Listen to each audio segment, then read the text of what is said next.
Pemirsa, benarkah ada kelalaian dalam peristiwa kebakaran gedung Teradron di Jakarta Pusat?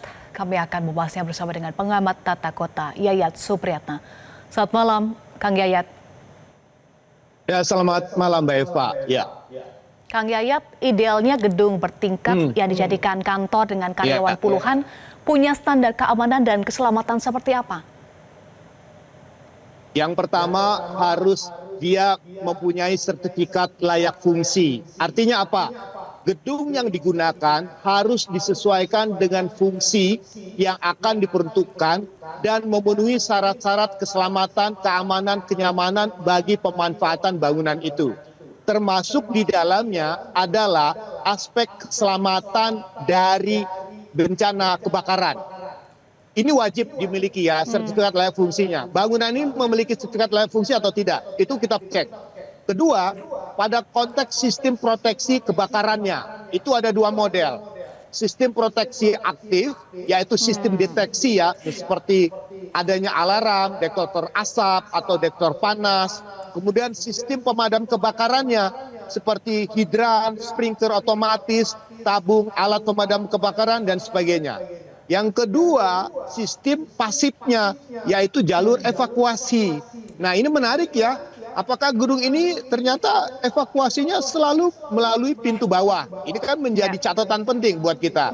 Kedua, selanjutnya, dari sistem pasifnya, apakah dari bahan-bahan bangunan itu digunakan bahan-bahan yang tahan api atau tidak? Khususnya pada material untuk strukturnya maupun partisinya. Nah, ini catatan penting khusus untuk Jakarta. Dinas Pemadam Kebakaran, Penanggulangan Kebakaran dan Penyelamatan, Gulkarmat, itu sudah melakukan identifikasi dan pemeriksaan terhadap 2.609 gedung bertingkat. Hasilnya 1.228 gedung bertingkat tinggi dari lebih dari 8 lantai itu sudah dicatat.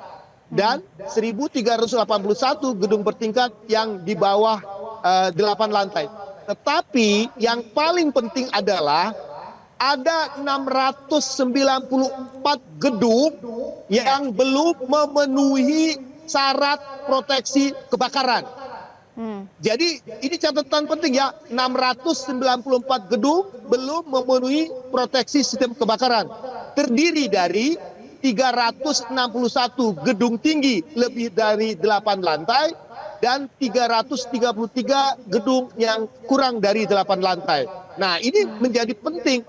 Mengapa terjadi kelalaian? Nah, kita akan tanya, apa penyebabnya? Contoh satu, misalnya Pak Gubernur hari ini mengatakan bahwa gedung yang sekarang ini yang terbakar adalah bangunan gedung tumbuh.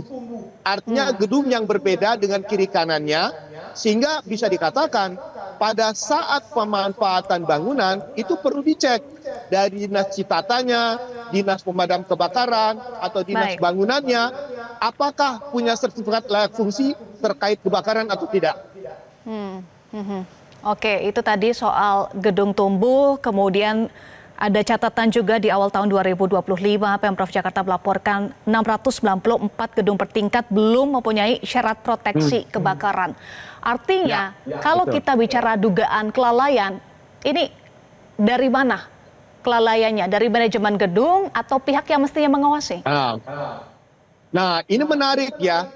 Di Jakarta atau di kita itu setiap gedung punya sertifikat layak fungsi. Misalnya contoh, kalau ini gedung perkantoran, harusnya fungsi penggunaan dan persyaratannya harus memenuhi syarat-syarat fungsi pelayanan perkantoran untuk fungsi perkantoran.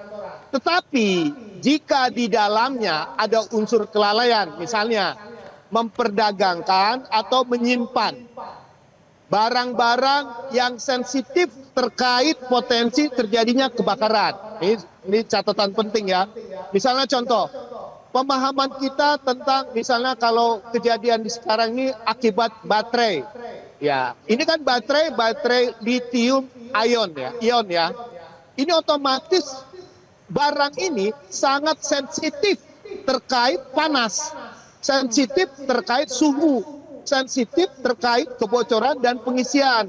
Nah, ketika ada fungsi bangunan yang ditambahkan dengan fungsi untuk penyimpanan barang-barang berbahaya, nah ini menjadi sebuah catatan kita bahwa bangunan bisa dikategorikan menyalahi fungsi peruntukannya.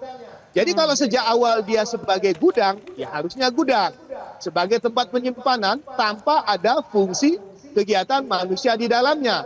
Tapi kalau dia fungsinya untuk perkantoran, harusnya itu yang dioptimalkan. Nah, baru yang ketiga yang menarik adalah ketika bangunan ini tumbuh kembang, nah tadi syarat sistem proteksi keamanan dari bencana kebakaran yang aktif dan pasif dijalankan atau tidak. Baik. Kalau tadi tercatat ada indikator pasif yang tidak ada evakuasi, itu menjadi catatan penting.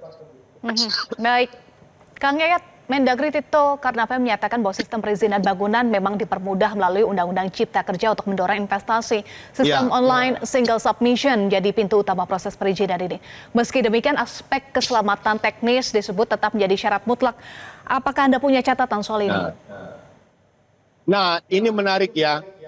Kemudahan perizinan dengan sistem online yang sistem OSS itu ditindaklanjuti tidak dengan pemeriksaan audit di lapangan. Karena ini menarik, pada konteks perizinannya mungkin ada dinas teknis yang bertanggung jawab di dalamnya.